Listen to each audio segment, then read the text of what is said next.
అదే RTV app వార్తల్ని క్షణాల్లో చదివే అవకాశం ఉంటుంది. ఒక న్యూస్ పేపర్, ఒక టెలివిజన్ ఛానల్ మీ చేతుల్లో ఎప్పుడూ ఉంటాయి. ఈ రోజున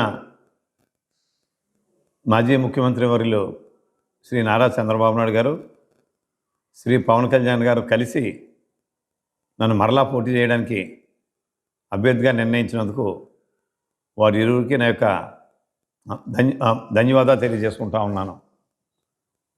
మరి మండపేట నియోజకవర్గం అన్ని రకాలు కూడా ఇంతకుముందే అభివృద్ధి చేయడం జరిగింది.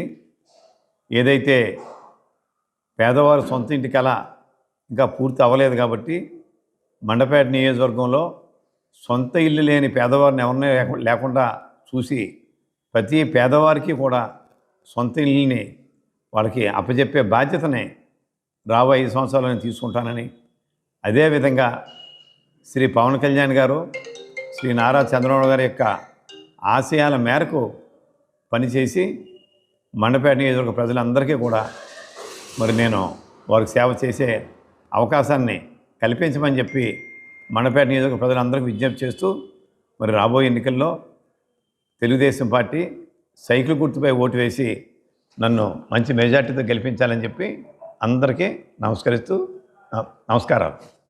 ఇప్పుడు మన టీవీలో మరి లిస్టు అనౌన్స్మెంట్ చేస్తుండగానే ఒల్లూరు వెళ్ళి శ్రీ లీలాకృష్ణ గారిని కూడా కలవడం జరిగింది.